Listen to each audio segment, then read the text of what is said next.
Hey, welcome back. Welcome back. Thank you so much for joining us today.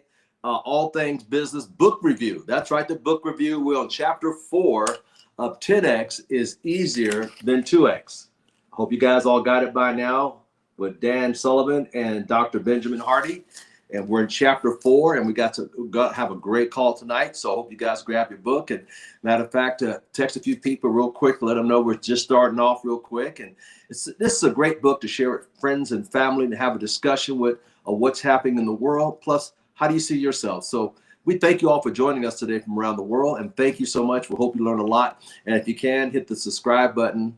And if you haven't, thumbs up and leave a comment, please. We greatly appreciate it.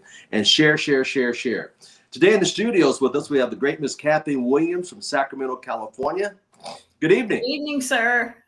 How you doing? I'm fantastic. I know you're ready to go. I talked to you earlier. You're ready to go, fired up. So I'm glad to have you on the call tonight. And we also have in Ohio, Miss Rutherford. Good evening, Miss Rutherford. Good evening, Mr. Thomas and Kathleen. I'm happy to be here tonight. I'm happy. We're glad to have you back, young lady. You're amazing. And last and certainly not least, the great Mr. Harrison Mills out of Fresno, California. How you doing, sir? Good people. I'm doing really, really good. I think this is going to be one of my favorite chapters, believe it or not. So I'm ready. Well, listen, and if there's something else you guys want to throw in, if I missed something, feel free to stop and let's go through it. All right? So today, everybody from around the world that's listening in, we're in the chapter 4, uncovering your 10x past to clarify your 10x future. And I'm going to start. The first part is Steve Jobs had a saying on the first page on page 137. I don't know if anybody want to comment on that, but I'm going to flip over to page 138, the second paragraph. It says, I salute my dear friend of mine, agreeing that this book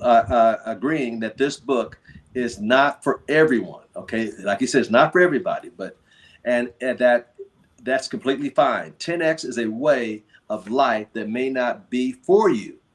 If you have made it this far into this book, you're probably clear where the 10x is for you. Does anybody want to comment? We'll start off with Miss Kathleen Williams of Sacramento. I like the comment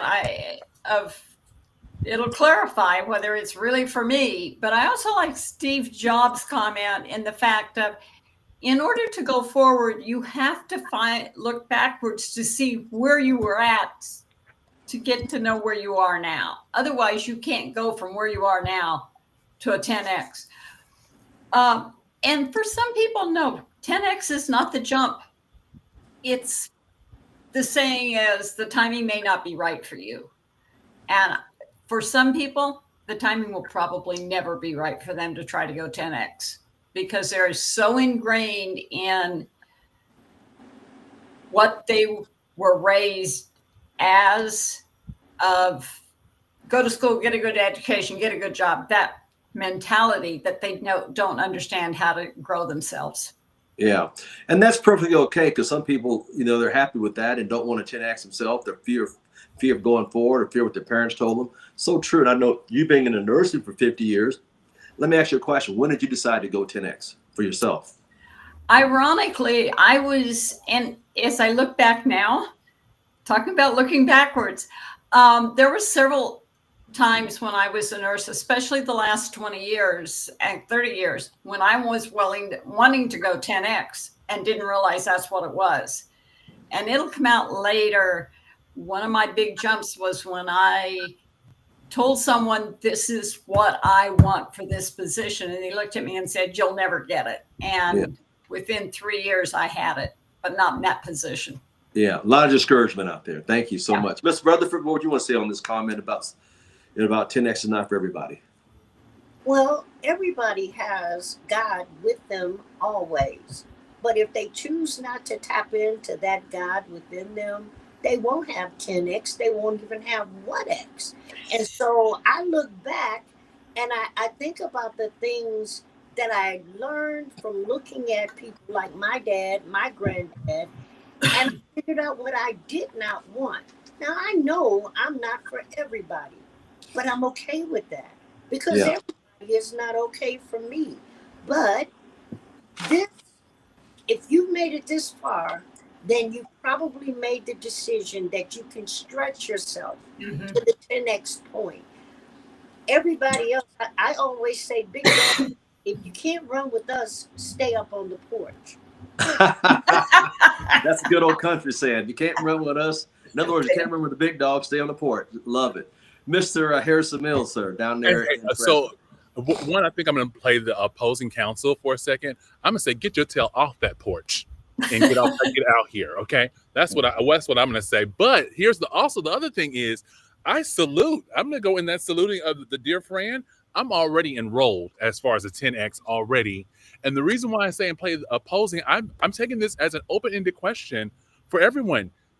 Everyone's pretty much already 10X somewhere in their life. And I think he's trying to say there's some soul searching you need to do. You've already done it. You just haven't acknowledged it yet. You know? Yeah. So now let's move forward. Perfect. There you go. That's so good. Let's go to page 139, the second paragraph. And it says, to be clear, this book was written with high-level entrepreneurs in mind, who not only have a great deal of freedom in their lives, but also who continue to seek the creative greater freedom in their lives and their transgression. 10X is fundamentally not about freedom.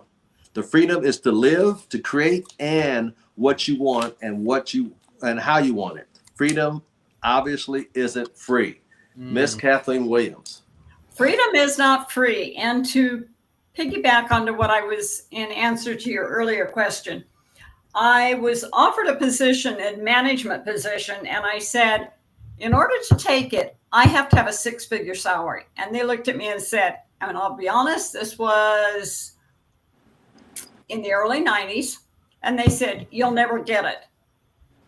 In less than 10 years, I went back to acute care and was making a 6-figure annual salary, which, I'm sorry, at that point, I was 35, almost 40 years into my career. And it was like, I started out at $7.45 an hour. Wow. Yeah, back in the Midwest. So it was, for me, it was for time. This book may have been written for high entrepreneurs, but it's also written for everybody else. And to piggyback off what Harrison said, everybody has gone 10X in the sense of you've learned to walk, you've learned to talk, you've learned to ride a bike. Most people, those are 10X moves, but they're not, nobody looks at them as a 10X activity. Good. That's a very good point.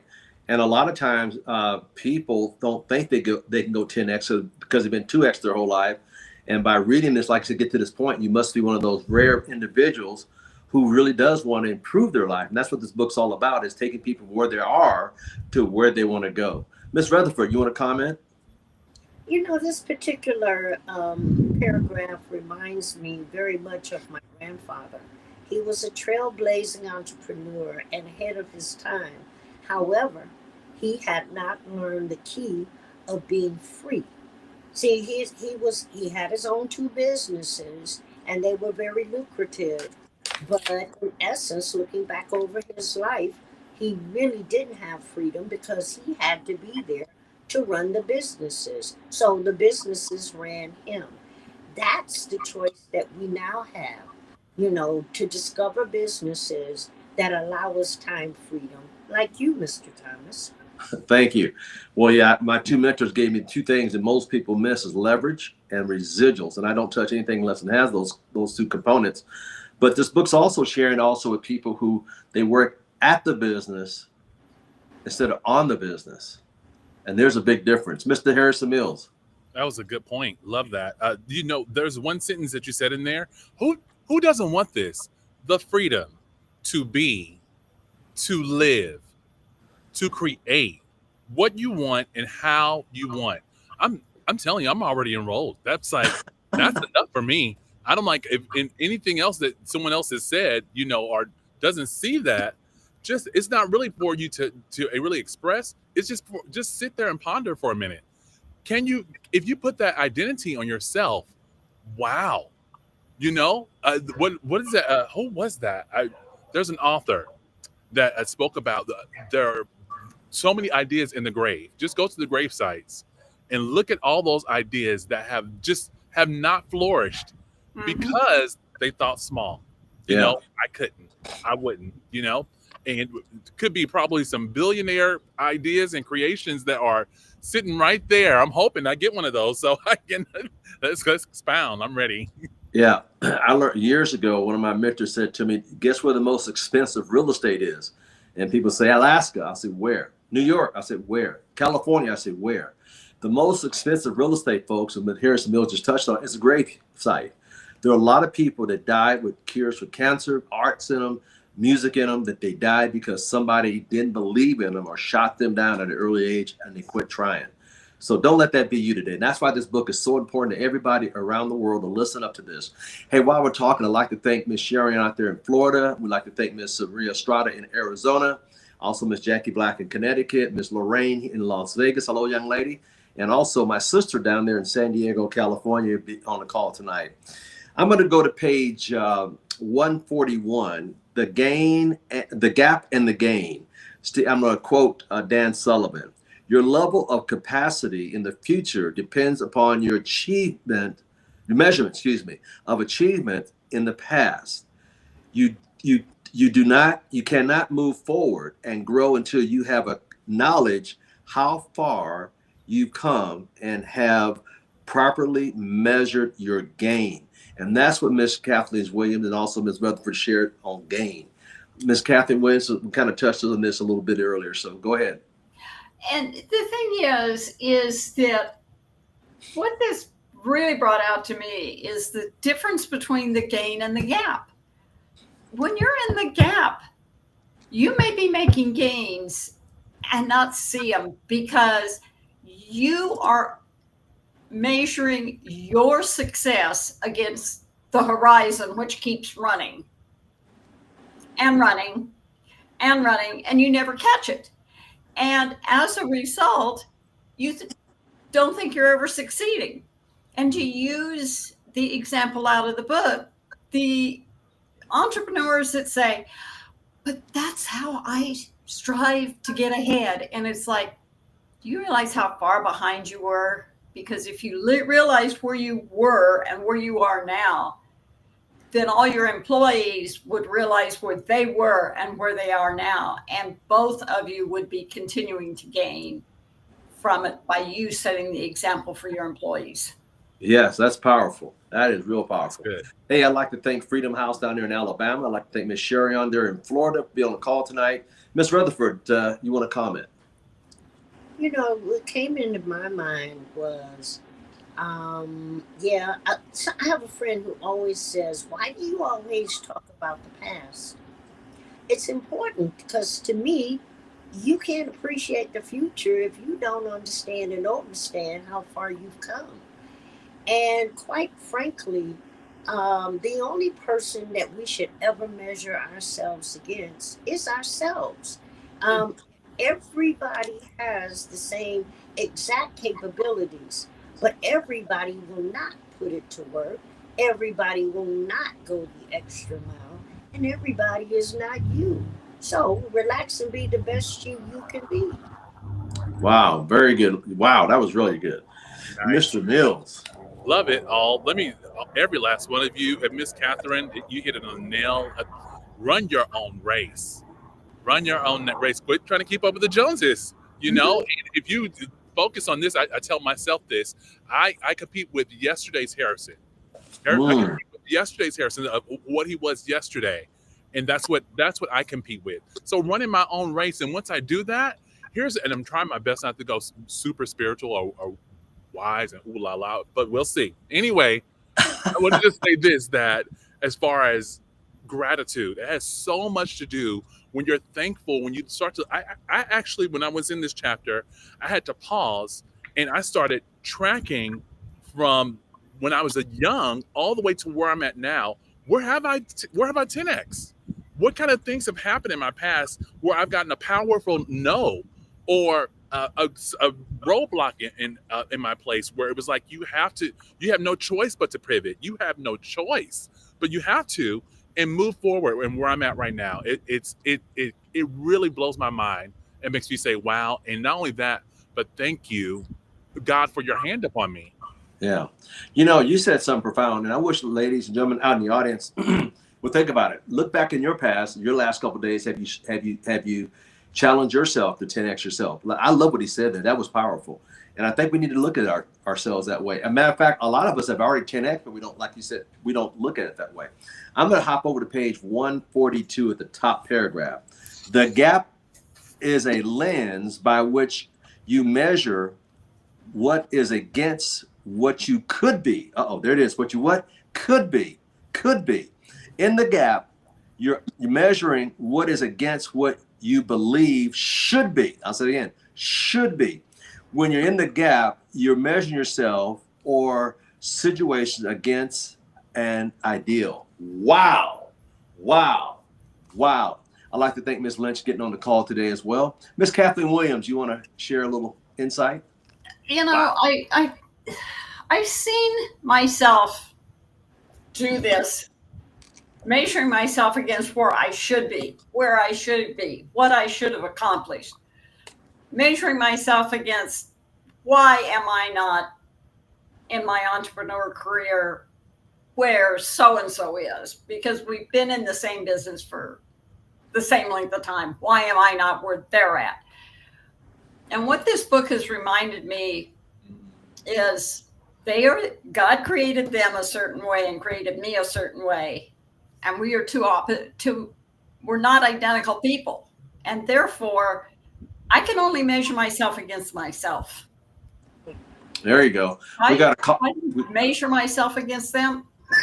I'm always going to be in the gap. That's so true. Got a good comment came in from Sherry on down in Florida. Said God created us in his image, but in order to see the manifestation, we have to develop the attitudes inside. And that is so true. Miss Rutherford, that's powerful. Thank you so much, dear. Miss Rutherford, you want to comment on what the last comment was about the gap and the lens? So many good comments that have already come up about this, but the coulda, shoulda club. You know, a lot of people start talking about what they coulda and should have been doing. And so I don't believe in that.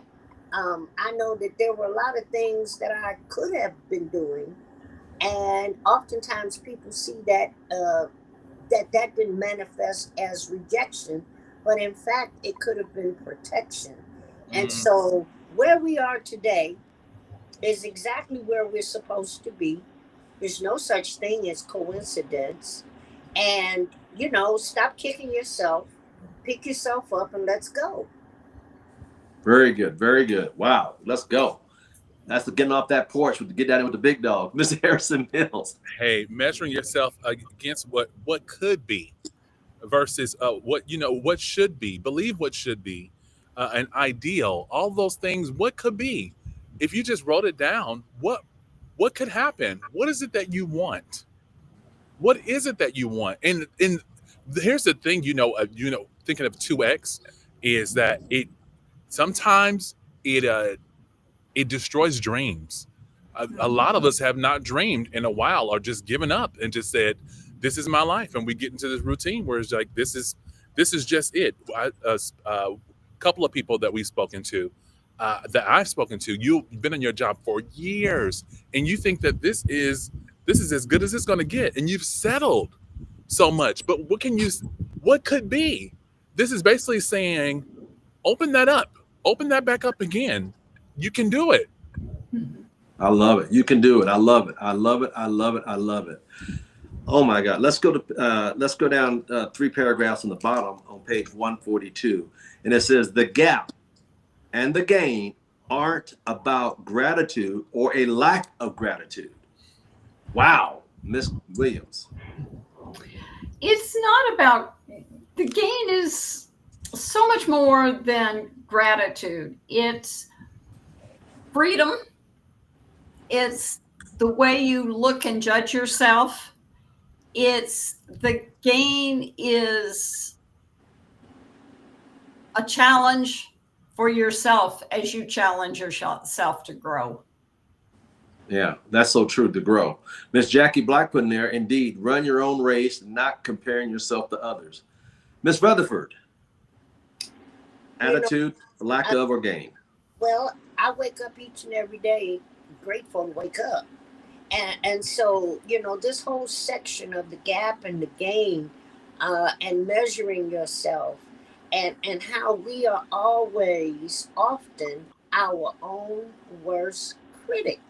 It doesn't have to be somebody externally to put you down. You will put yourself down. And as Hmm. said, you may have in your mindset, well, I've always been a this, that, and the other, and I'm always going to be a this, that, and the other. Well, now you just cursed your life. You Yeah. just pronounced sentence and declaration over your life. Whereas I'm full of possibilities. I'm full of promise, and I'm full of gratitude because, again, I woke up today. Amen. So a lot of what you're saying, a lot of times people put a ceiling on what their potential is, and Yep. not really going past that. I want to thank. Let's see, Miss Jackie Black says, "Indeed, you run your own race, not comparing yourself to others." That is so true, so true. I'm gonna Miss Harrison Mills. Your comment on this? And The so gap, the attitude. I guess it's talking about gratitude and lack of aren't. It's not about gratitude or a lack of gratitude. And I agree. I think you should be thankful. However, it's about creating a story. Yeah. What is your story? But not a story just for you, but what kind of legacy are you going to leave behind? Your children are my biggest star right now is my 3-year-old girl. I can't even sneeze right, and this girl will figure it out. You might need some tissue, or do you need some water? Are you so and so? I mean, she watches everything I do. But then here's a kind of a biblical perspective. We go through this Bible, and as you go through it, there are nothing but stories of how they 10x. It's something Wow. about that because now we can now go back and go look at a history of people that have 10x, and what it does is it creates faith. It Mm. creates a zeal. It creates in the mind, what if me? What if I? Those different things so what are you creating for other people? It's really not about you. It's about the people that are watching you. Wow. I had to write that note down. You just blessed me. The people in the Bible, mostly all of them 10x. And I loved it. That was powerful right there. I've got that in my notes. I'm about to use that for a message one day. Thank you so much. I see that Miss Leela Lynch says, run your own race. So thank you for your comment, Miss Leela Lynch. I'm going to go to page 143 at the last paragraph at the bottom. It says, while writing the gap and the gain, this point particularly hit me hard. I'm a father of 6 kids, and I realize how often I'm in the gap about my kids. Mhm. I'm going to leave it there. I know you guys read the rest of it. So, Miss Kathleen Williams, you want to? I see a lot of parents being in the gap about their kids when they set expectations that they think their kids should meet. Why aren't you meeting them? Why aren't you like your brother? Why aren't you like your sister? Why aren't you like your cousin? I see it a lot. And I think that the fact that many kids participate in sports and you get a participation trophy may not be doing either the parent or the kid any good, because you don't allow that child to grow, and your parents are always just putting them in a sport so they can have all the trophies in the living room trophy case. Yeah, that's so true.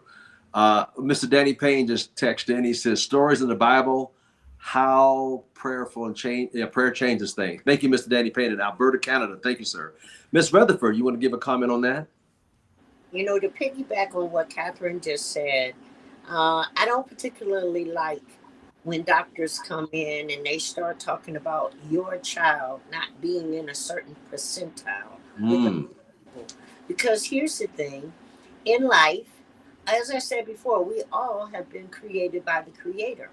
But each and every one of us have unique and special gifts, talents, as they were, as that the story of the parables brings out. And oftentimes, parents will deflect where they didn't 10x and want little Johnny to be a football star. Little Johnny might not even like football, but because Daddy keeps taking him over to the doggone practice, well, little Johnny got to get a concussion in order to tell Daddy, this ain't my field of expertise, Dad. That's sad. Yeah, that's so, man. A lot of times parents live precariously through their children and have them do what they want to do because they didn't do it. So, Miss Harrison Mills. And they think they're protecting you in some sense of the word. Are you? And I say that because sometimes I want to catch my child when she falls, and sometimes I have to pause myself, let her get up and dust herself off, and just watch her and say, "Are you okay?" Otherwise, sometimes I'll go run for it, and she looks like, "Uh-oh, this is my time to cry." No, it's not. It's not your time to cry. So I sometimes turn my back. But before we go there, there's a couple things we missed that I would like to touch on if I can. Please do, sir. Please. So this is on the same page on 143 on the second paragraph, talking about, on the contrary, having negative energy, emotions, and creating meaning about your past only perpetuates the fact that your future won't be any different. So just talking about the energy that you have, what you create. What kind of things are you creating for yourself? But here was the other thing on the third one. It says, eventually chasing ideals stop being fun when you've made it your habit to measure yourself against them, feeling the burden again and again and again of never being enough. Do you know that's a lot of people's problem? They just don't feel like they're enough. Like and I really say that, that's the devil kind of putting that in. You're not enough. And we're saying you're more than enough. And so are the juices that you have, the ideals that you have is so much more. Remove that energy and move forward. Wow, that's a good one. Because I know a lot of people out there around the world listening today have been told you're not enough. You're not enough. And I agree. That's right at the pit of where you are enough because he made you in his image. So don't take that, drop that, get it out of you because you are enough. Now go forth and multiply it out in who you are by 10x in your life because you are enough. I like you. I thank you for bringing that out again and again and again. A lot of us been taught that our whole lives. That's powerful. Thank you, sir. Now I'm going to skip over to page 144. Where did I leave off at? That was good. 144. And it says about 4 paragraphs down, so the ideals are like the horizon in the desert. Let me say it again. Ideals are like horizons in the desert, excuse me. No matter how many steps you take toward the horizon, it continues to extend out ahead of you. Wow.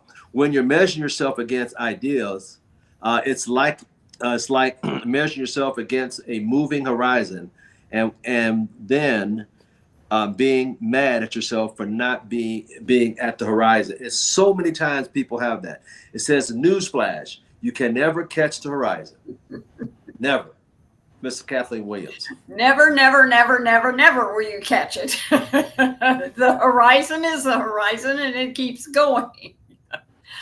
It's very true. People say, I use setting goals and refer to their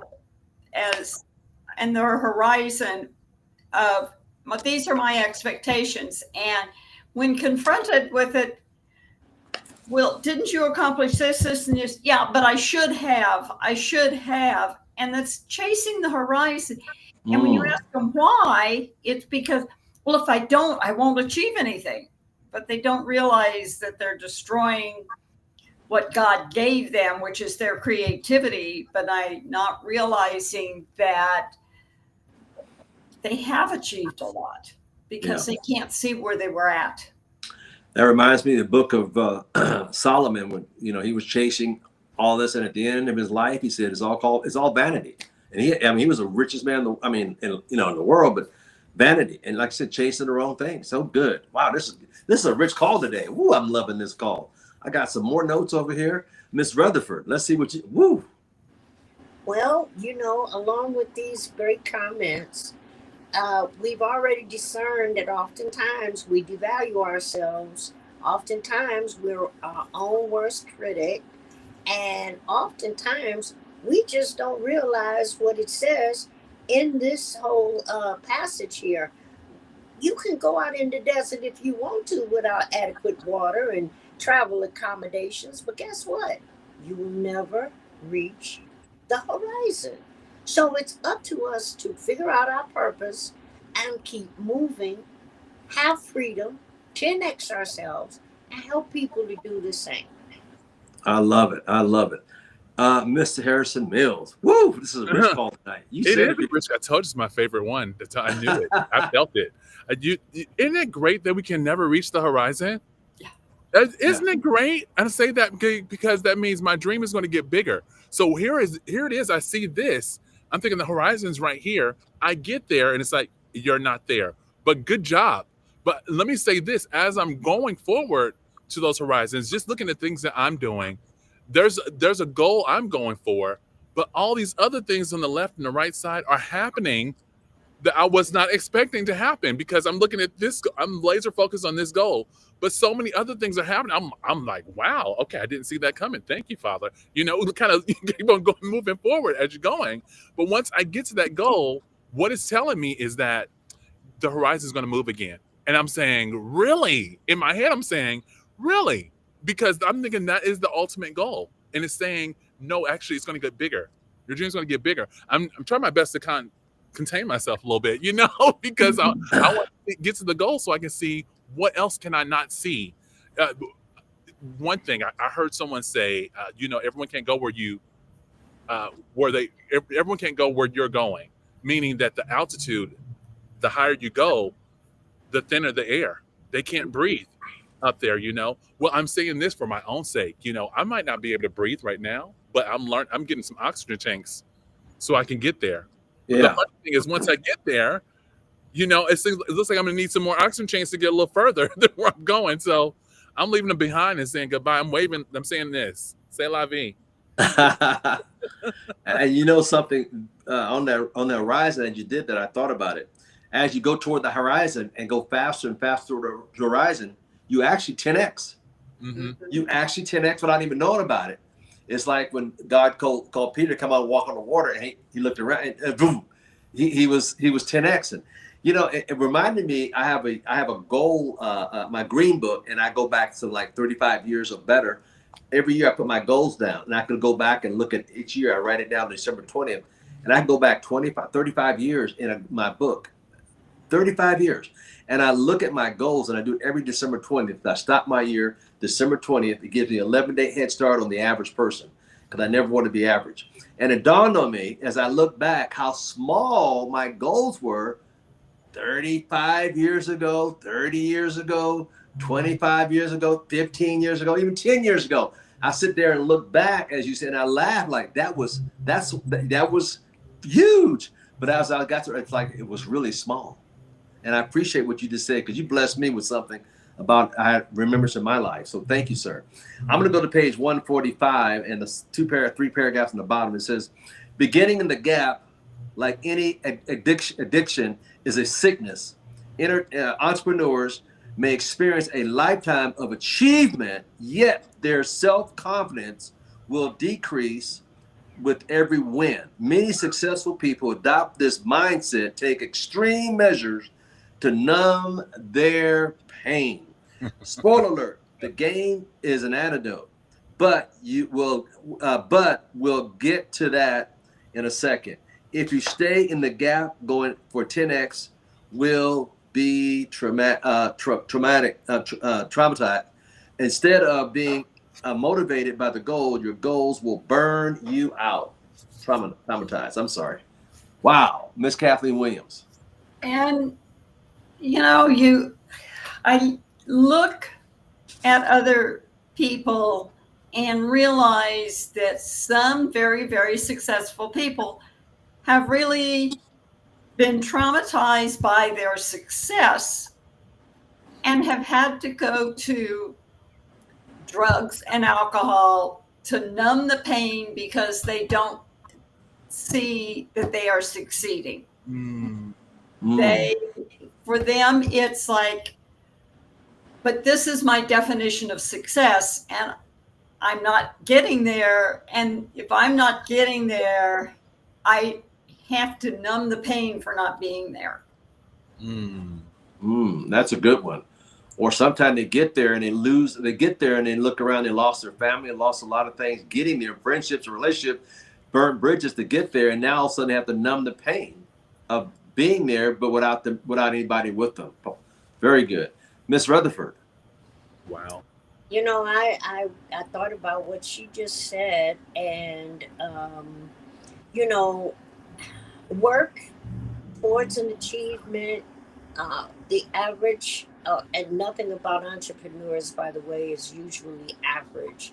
However, those of us who do it with work, honest work, I think have less of an issue of this than those people who sell themselves or their souls in order to get what they want.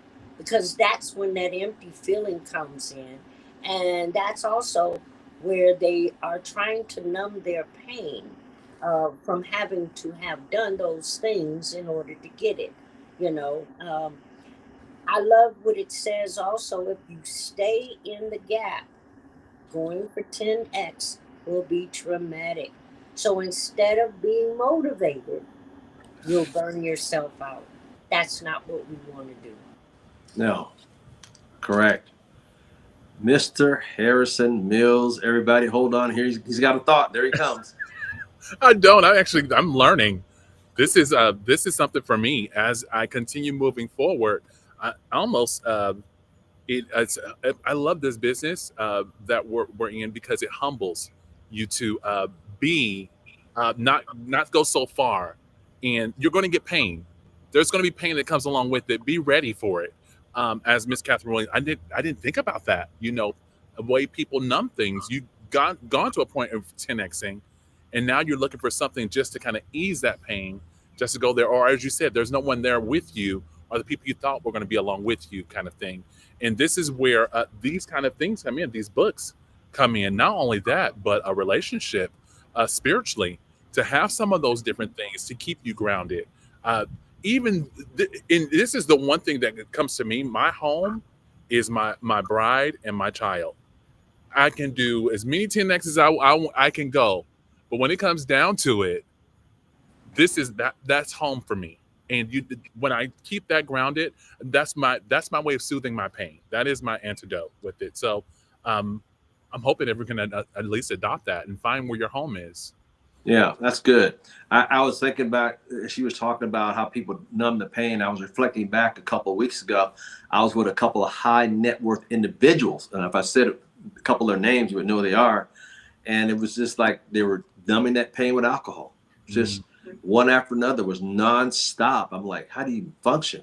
But then again, you know, I had to pull them to the side, and one of them I chatted with and prayed for him a little bit. But you know, I thank God because I was there to be in the gap for him and to share some things with him that now he's thinking, you know, seriously about. So thank you all. Those are great comments. Let's go over to page 148. The second paragraph says, research have shown that happiness and positive emotion, especially gratitude, leads to more creative thinking, the better decision making, higher performance, and self-determination. Wow, that's so true. Ms. Williams. That is so true. And I know for myself that when I am happy and positive, I can go out and do just about anything. And my creative juices are always flowing, especially when I'm happy and positive. When I'm having a down day, I can't even figure out how to tie my shoelaces sometimes. And that's desperation, but that's, you know, there's no creativity that comes out. It just stifles me. So yes, being positive and happy, and that happiness has to come from within. It cannot come from without, because the outside doesn't give me happiness. Yeah, it doesn't. It all comes, and a lot of times I go back and reflect on people. They're not happy on the inside. They have to go out and buy things to make them happy on the outside because they're lost on the inside. Miss, thank you for that. That's powerful. Miss Rutherford. Some people call that retail therapy. And it's reality. When they mess around and Guilty. they get that bill, There's one right there.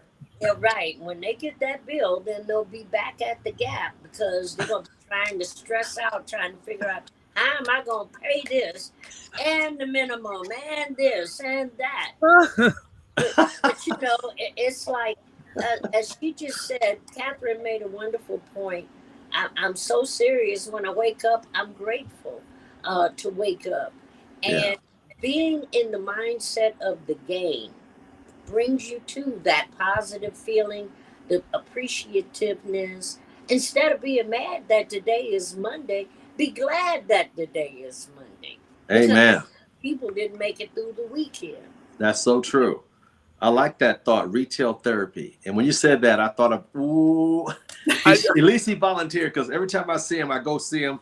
He bought some new shoes and going back some shoes. He's always shopping. Hey, who's that song that said, "Hey, you get off my mountain"? The Dramatics. Get off my mountain. I see you. Retail therapy. Okay. Go ahead, sir. Hey, the one thing about me, I love happiness. I love the positive. I look for it in everything I do. Even when I'm at my lowest, there's something to be grateful for. One of my affirmations is I am good at creating gratitude. I'm good at creating that. I look for it and I search for it in everything that I do. Even when things are not working I feel like things are not working for my good. And they are, even though I don't see it, there's a greater picture in mind. And so that's what helps me to just kind of get up, just being thankful in that purpose, just coming in with a grateful heart. You yourself, as a mentor, has told us, just think of at least 5 things that you can be grateful for when you wake up in the morning. Just start. Yeah. Have you guys heard Mr. Virgil Klunder say he does it every 2 hours? Yes. And stop. If he's in a meeting, whatever, he stops and he having people around him do what they're grateful for. And he does it every 2 hours, which is a blessing. Let's pop over to page 151 at the top. Oh my God, I just talked about this a little bit. Every time you let go of 80%, you're gaining massively. Now here's the next paragraph that really got me. I just said, a friend recently told me that he would let go of alcohol as part of his 80% that no longer fit in his 10x future self. He did not see letting go of alcohol as a loss, but as a huge gain. That is so powerful. Miss Kathleen Williams. That is powerful. And coming out of nursing, people that make the decision to let go of alcohol need as much support as they can get, but they also need to know what they're gaining and understand the gain they're really gaining. And it has to be an individual choice. It can't be a choice made for them. They have to make that choice themselves. Yeah, very good. That's so true. Miss Rutherford, please. I couldn't help but think that sometimes people call alcohol liquid courage. And instead of them manifesting it on their own in their 10x stretch or in their strive for their gain, if that becomes your 80% and if that detracts away from the 20% of what you do best, then it's best that you leave it alone. Period. Liquid courage. I never heard that, but okay. Liquid courage. I guess that's why people. Anyway, I could go off on that one. Sometimes I know guys have to stop off the bar to go before they go home to get that liquid courage to go home. Sometimes it's sad, but it's so. And like I said, he realized the gain was letting go of the alcohol. Mr. Harrison Mills, what do you have to say? Well, that was a lot. There's a lot in there. That's one thing for me and my family. It has me thinking about past. I would not even touch alcohol at all because my family looked like that's what they enjoyed most of all. And I told myself at that time, I don't want that. If I'm not in a sense of control in any way, and if that's what it is, then I don't need it. It was until I became probably 30 something that I decided, let me try this just I didn't trust myself. I thought that was I identified with it that is a Mills thing. You know how that's funny that you Yeah. do that? Yeah. Us Mills do that type of deal. And I had to push that stigma off me in order to actually 10X. And Yeah. so here's another thing that was said on page 149. Whatever you focus on expands. Mm-hmm. Whatever you see, you create more of. Mhm. Yeah. And so adopting that statement alone, it makes me sit. What is it that I want to expand? What I'm laser focused on? What is it that I would like to create? Those things. What do I see? And some people see darkness. But when you start to incorporate gratitude in there, you start to create more of it just Yeah. by moving some things, by just changing some things. Yeah. Well, you were talking about some Mills thing. I said, no, it's a Thomas thing too. Because I remember going to my family reunions and I had an uncle and aunt. They were always upside. They always had too much in them. And every year at the family reunion, it's like, here we go again, until one of my aunts she had a leg amputated because of that and smoking. So I just, it's a blessing that I love the story where he gave it up to get the gain. It's so important. And a lot of people need to, we all know we need to go do. Let's move on to page 1. Let's go down a couple paragraphs there. Number 11. It says, when you are in the game, everything happens for you. Wow. You become anti-fragile. Every experience is valuable. You continuously learn from every experience. You always are getting better, always learning, always taking nuggets from even the most mundane. Wow. In other words, school's never after for the professional, always learning. Miss Williams. And you're always learning. A related story for what occurred this morning. I'm in another group. We do a book club on Monday mornings, and we were reading this book. And last Monday, multiple ones of us group said, this book is no. And this morning, one of the girls in the book club said, well, this is what I see, what it is. And it was like, oh my God, it is. She was talking, the book was talking about systems. And she said, change the word out to routine. And it was like a light bulb came on. And it's like, I'm always learning. Yeah. One of the examples in just the last 24 hours, not to consider what I learned this last 72 hours. Wow. Thank you. Miss Rutherford. I like the part about continuously learning.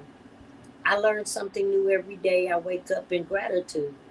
And if I don't learn something new, then I have to go back and figure it out, because every day should teach us something. Now, I just told a young man earlier today that I coined the term, you can learn from what I experience, or you can experience what I've learned. Now, it sounds like I just juxtaposed a few words, but it's the truth and actuality. And what it says here, you're always getting better, always learning. When somebody says, oh, I'm stuck in my ways, I run away from them. I really do, because they really are not my kind of people. I said, this isn't for everybody. Yeah. Thank you. Stuck in their ways. That's by choice. Mr. Mills. So we got I have notes, of course, from last time I spoke on this, and which is beautiful. And we talked about it last time. You get elephant skin. You get elephant skin. Once you get to this part, everything happens for you. Those no's that you get, or the different rejections you get, they just bump right off of you, kind of thing. But here was another thing that we talked about, and this is coming from Ecclesiastes 6:20, about speaking boldly, courageously. People follow people with vision. Mm-hmm. You all of a sudden you got a line of people trying to figure out what are you doing next? Where are you going next, kind of thing, and I've seen that honestly with you. When I see you speak, And I hear you speak. That definitely, that scripture goes. I can attach that to your forehead if I could. Well, thank you. Thank you. So, Thank you. Let's go to about on page 155. I think the last paragraph, it says, this is what I personally want. Other people's opinion of my 10X goal doesn't really matter. Don't really matter. It doesn't mean I don't listen. It doesn't mean I'm not locked in or inflexible or unchangeable. It simply means that I want what I want. Miss Kathleen Williams. And I want what I want, and I don't need it. I want it. And I don't need nobody's approval. Right. And the thing is that when you have grown adult children, sometimes you have to look at them and say, I want it because I want it. They're being real. They're trying to be, we're being realistic, Mom, but they don't know what my reality is. Right. What's realistic? Is what you want. That's Uh-huh. realistic. Not what they think. It's what you want. Mm-hmm. So good. So good. So rich. Miss Rutherford, go and put the cherry top on with the ice cream. When we got to this part, it reminded me of a video that I just saw the other day. This young man asked his mother, why did she want Ruth Chris? And why did she take her grandchild to Ruth Chris? And she said, because that's what my taste asked for. And she said, you cannot compete where you don't compare. And now pay the bill since you want to ask me. So that's what you tell your adult children, Kathleen. Pay the bill. Ooh, I love it, Popeye. Go ahead. Wow. Ooh, Miss I Harrison, love let's see what you're gonna say behind that one. oh, I have nothing to say to that. I almost want to say go next, but Right. that was good. I love it. I love it. You know, what you lost me, made me lose my train of thought. Other people's opinion. I do my best not to attach myself to those things. But I guess here's another thing we kind of skipped on page 152. By seeing 10X more clearly in your own past, you'll also be able to more clearly see it in your future. You've gone 10X many times. And that's why I said, I wonder if it was an open-ended question. Do you want to 10X? You've done it already. He's basically saying you're already there, not because you made it so far in this book. You've done it. You can do this already, and you can see it even more clearly because you went back to go dig up your past for a second and see where you went from there. So you don't need anyone's opinion. You've been doing it already. That's right. But besides, who cares what they think? It's your goal. Yep. Wow. Good. That was a good one. Let's jump over to page 156. I'm going to go down. It says identify 5 of your past 10X jumps. Just give a name if you want to give a name to it. You don't have to describe it. Just give a name to it. I did this. I did this. I did this. If you choose to, or 1 or 2 would be fine. Audience out there, you give yours too to yourself. Write it down on your forms. Write it down because it's eye-opening. When I got to this part, I stopped and went, okay, where have I gone 10X? And I thought back when I asked for the 6-figure salary. When I went back to school and finished a bachelor's and then went on to get national certification in the area of the field I was working in, and it was all computerized, I got through the test fine, but I had coworkers that had to repeat it. Why? Because I had gone back and got that education. I knew that was a 10X jump for me. Okay, there's a few. Good. Yeah. Miss Rutherford, give it a couple real quick. 10X jumps. 5, you don't have to give 5. Give a few. I'll give you just one, if you don't mind, sir. Go ahead. Just recently, I've been working with a candidate, and my 10X with that whole experience is that candidate is now on the ballot and is now running for mayor. And, I think they would have looked and said, that's the underdog. But see, I don't really look at other people's opinions because, as Miss Catherine said, it's what I wanted. It's what needed to happen. And like the book of Esther, for a time such as this, we were and we are. And so, yeah, that's my 10X moment recently. All right. Thank you. That's a big one. Got somebody on the ballot. My goodness. When I run for mayor out here, I'm going to call you up. Hello. Mr. Harrison Mills. I love it. I'll give one. I had a story attached to something, but I'll wait for that. But anyway, my quality of people has 10x. Just who I run with. And the funny thing is, I thought they were great people. Not saying they're still not. It just wasn't my people. I thought differently. And because of that, I had to remove myself from that atmosphere. Left that tribe. There you They're go. great people. I'm thankful for them. We had a past. Everyone's is not meant to go with you where you're going. That's right. That's right.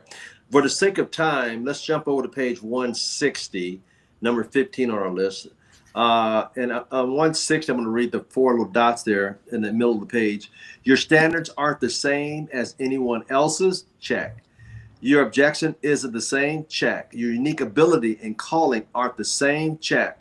There is no external competition. Check. Miss Kathleen Williams. So true.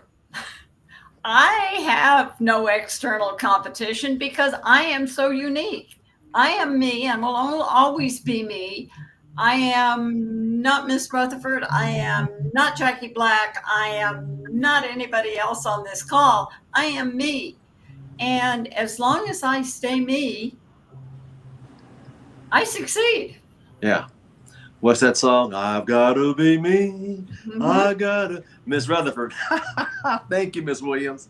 I couldn't help but get a great deal of appreciation out of that. See, when I was a kid, I wanted to be anything other than Marvetta because I wanted just a normal name. Oh my God, just to be a Brenda, a Linda, a Susan, a Gloria. Any of those would have been okay. But now I have full appreciation that I caught it because I didn't have the parts to be Marvin. And I'm okay with it because I wear it well and I wouldn't have any other way. And so here's the thing, my unique ability and calling to sit down in the soil and grow food. Everybody is going to want to do that, but that's my calling. It isn't your calling. That's right. So I'm okay with that. And so, and as you just said, Miss Catherine, there is no competition except for with me. Mhm. Love it. Mr. Mills. The simplicity of it. I'm gonna attach myself to her. A name. I did not like my name when I was young. You know that it took a while, and some kids are like that. I was not attached to it. As a matter of fact, my Starbucks name is Levi. You know, because it's shorter. You know, if you're gonna mess up someone else's name, here's a name for you to mess up. But here's the thing: is that once I learned out what my name was, that it had some history to it. That it went down a long line of people. It wasn't the first Harrison. There's 3 or 4 different other Harrisons that are out there, that in my family. But then on top of that, I figured out what it was, what the name meant, and I was like, I finally attached. And the funny thing is, the older you get, the more mature you get, you start to see some things. So, Oh God, Levi. Okay. that's my Starbucks name. What is it with these L's? Because Mr. Bree Clemens just put in the chat here. His was Leroy. Oh, you guys, y'all! Oh my God! Hey, if you're gonna butcher someone's name, butcher someone else's. And I made that super easy. They still call me a Levy. They can still butcher it. Let's go over to page 162, second paragraph. Whatever you focus on expands. You just said that.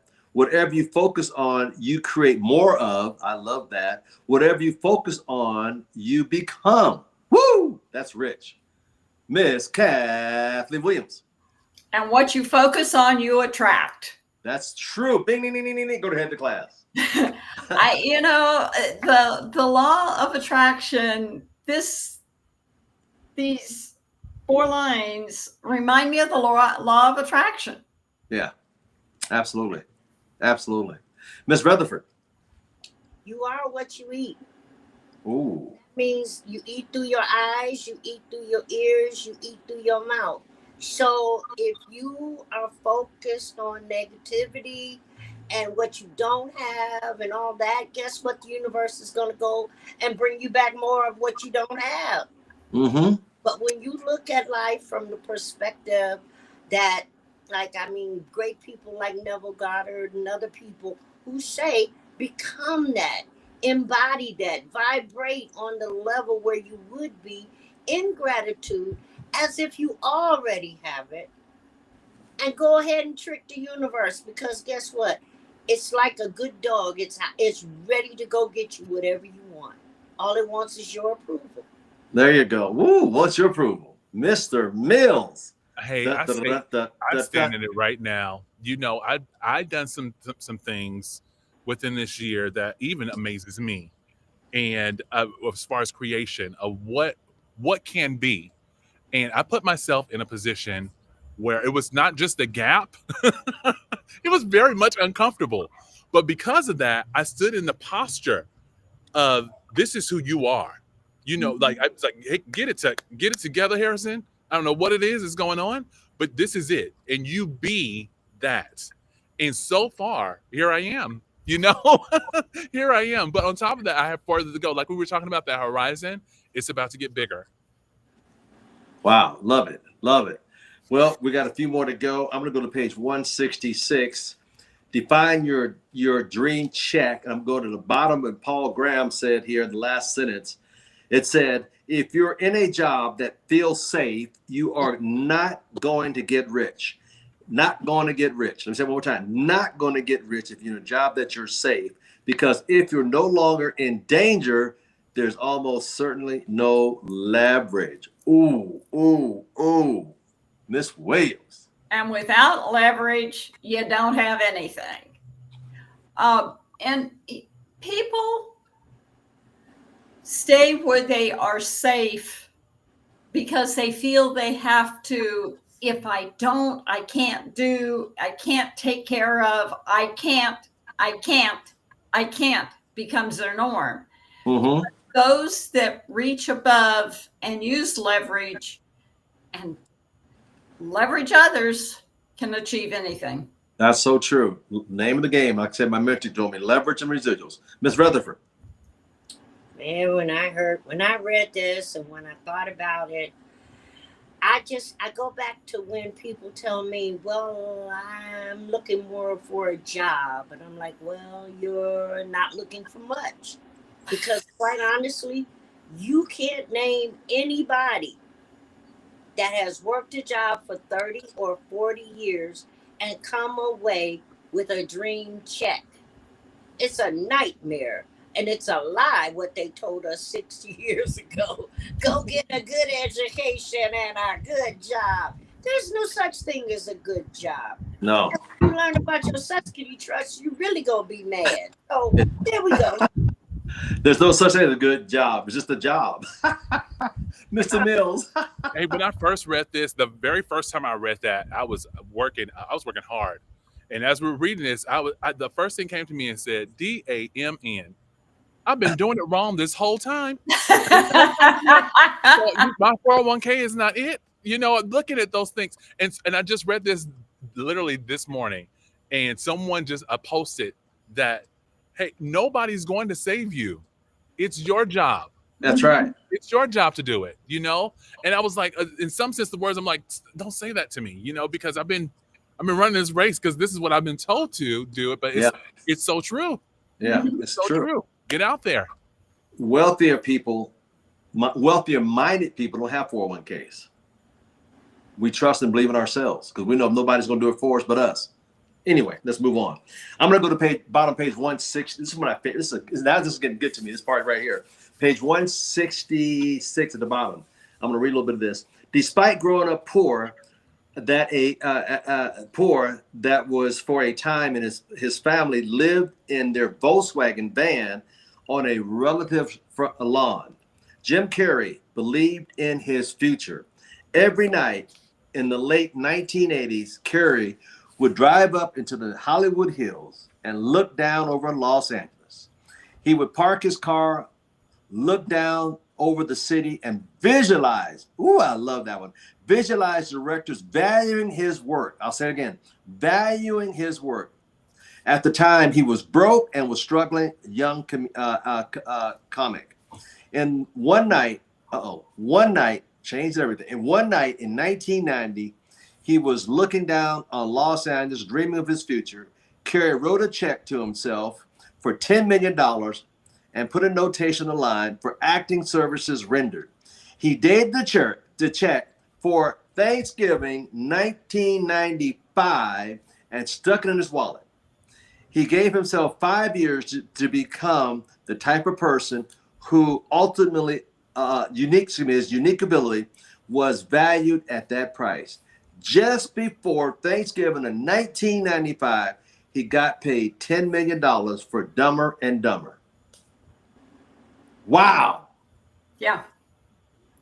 I remember never mind. Go ahead, Miss Williams. I want to hear your comment, Mr. Thomas. I do too. I had a friend of mine when I was a kid would walk around with a check for $10,000. It was a kid.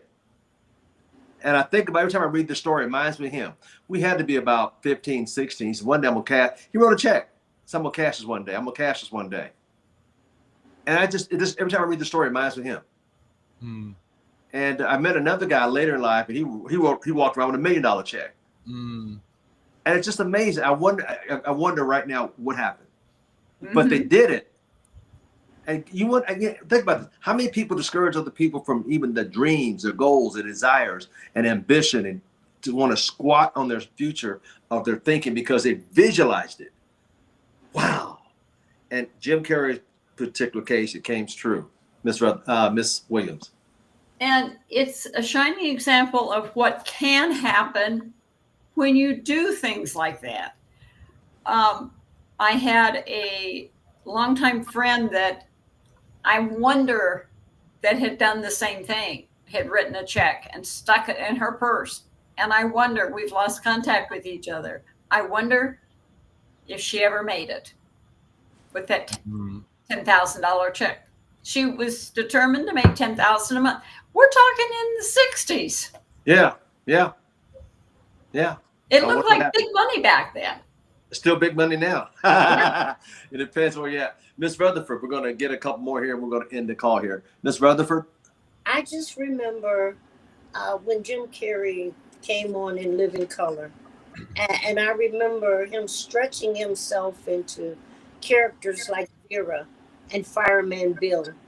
And then I remember him catapulting into the screen and doing movies like The Mask. And so I really do appreciate this particular story because, we think about people, quote unquote, as overnight successes, especially when media hypes them up as such.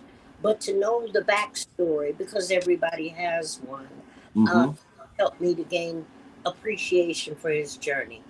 Thank you, dear. Thank you. I remember The Mask. That's a good movie. Mr. Mills. Mr. Rutherford, I like it. So, hey, I guess the really is the power of visualization. We right now, we let so many people control our mind. We let so many people control our mind and our jobs. You work 10 to 12 hours. And by the time you get out there, you're so fatigued. You're thinking about, I got to pay the light bill. I got to go feed the kid. I got to deal with traffic, getting to home, wherever that may be. So by the time you get home, you're so numb. All you want to do is go to sleep. You don't have time for visualization. I'm saying so many of those dreams are snatched that way.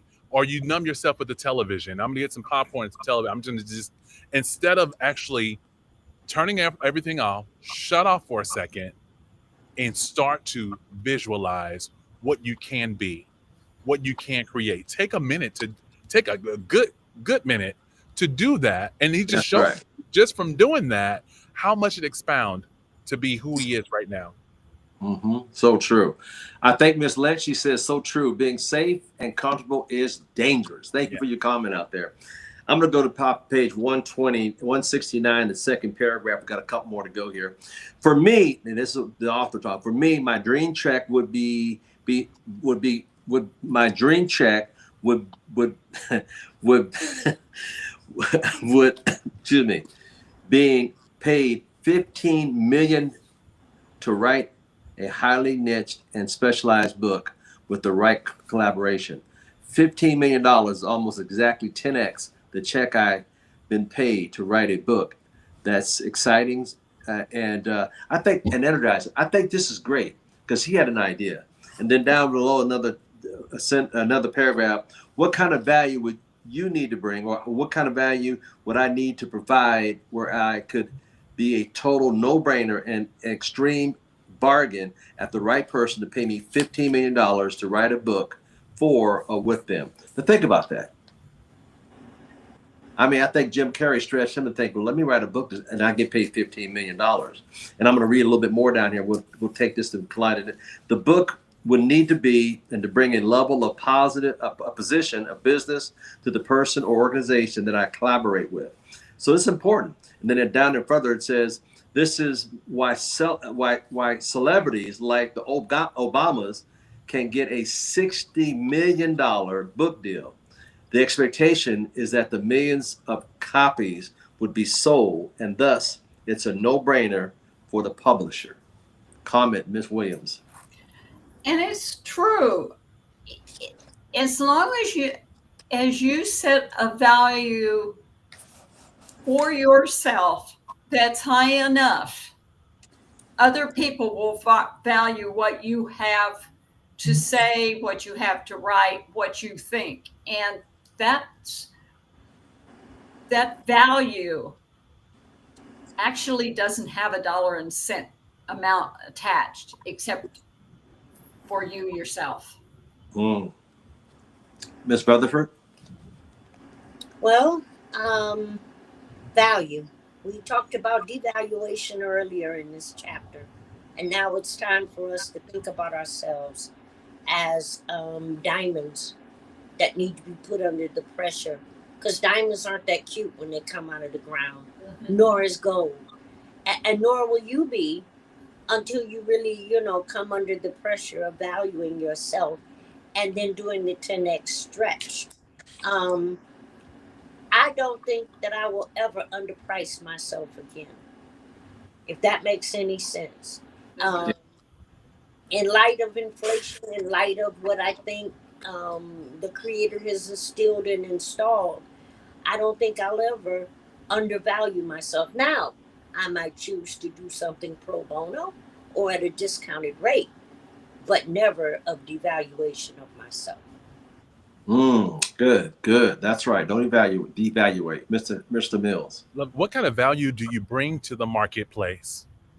What kind of value can you bring to the marketplace? And I think that's what he was saying. He had to bring more value in order to be this $15 million book deal, or $60 million book deal. So it makes me wonder how much value I'm going to use this as an example, and I haven't shared this, but I'm going to share it anyway. But I got a chance to hang out with Mr. Thomas this weekend, and some people that knew him better and more than I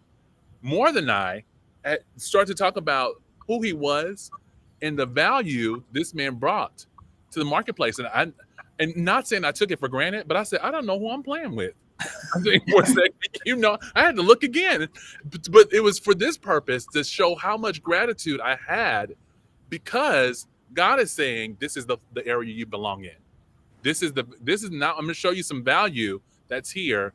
And now here you are attached to this person. And so I'm very grateful for you, is what I'm saying, because of that. She made me open my eyes out a little bit bigger. I was like, oh, it looks like I'm going to get pushed a little further. It's called growth, sir. It's called growth. And that's what a mentor and a supposed to do. Thank you for that. On page 170 at the bottom, I'm going to say 10x is about bigger. No, 10x is about better, not bigger. And I'm going to read the next part of the next page. Hence, to get your dream check, you become 10x better and more valuable, which is so important. More valuable. And I'm going to go to page 172. We're going to end it with this one. Let go of something that no longer serves you in a massive step forward. Miss Kathleen Williams. I have to let go of a lot of things professionally, personally, and other parts of my life to go forward, to grow forward, to become a bigger and better me. Because the only way I can become a better me is to get rid of what got me where I'm at now, because it ain't sure as heck ain't going to get me where I'm going to be. Thank you, dear. Wow. Miss Rutherford, last words to closing. Wow, wow, wow, wow. This has been a great chapter. And I'm going to tell you, as I said to you before, I don't think I will ever devalue myself again. And it's not thinking too much of myself because, it's not about conceit, because I know that everybody has these same innate abilities, but it's about the valuation of myself and to stretch myself to better, to bigger, to 10x and help other people to do it too. And thank you, Mr. Thomas. You pick good books. You really do stretch Well, us. trust me, it's Mr. Bree Clemens. Oh, okay, it's him. Okay. Or should I say it's Leroy? Yeah, Leroy. That's what I was. Thanks, going. Leroy. Yeah. Mr. Harris. Okay, Levi, it's up to you, Levi. Yeah. Leroy. What am I thinking about? I was thinking about some stuff, but anyway. Oh, that's an old song, man. Back a long time ago. Called That's Leroy. Yeah. So we used to do some things when we were younger being a part of from a spiritual standpoint of some things we did as kids, and we were always challenged of letting go, of surrendering. And we would go into the mountains and the camp, and we would actually write down something, have this big barn fire. We would write it down and throw it in the fire of our way of releasing, letting it go, and watch it go into ashes as it burns. And to this day, I still do that with my family around New Year's. That something that we celebrate, something that was really great, but something we should just let go of. That you need to let go on so that you can 10x. That's powerful. That's powerful. Wow. Well, ladies and gentlemen, Miss Kathleen Williams, Sacramento, I thank you for your insight today. Mr. Harrison Mills, Ms. Rutherford, thank you so much. Our listening audience out there. And matter of fact, go to the channel. If you haven't subscribed, please go subscribe or go to the website and click subscription. And at the pop-up, add your email in the box and click subscribe. As well as on the channel, I have a book called God's Gifts. I want you to read that, or the audio is only 18 minutes and change. It'll bless you. It's a very powerful book because I want to try to help people find who they are or discover the things they need to discover to 10x their life. That's what this whole channel is about, 10x your life. So all things business book review, we thank you. We just got finished with chapter 4. We're back next week, same time for chapter 5. We hope you join us at that point.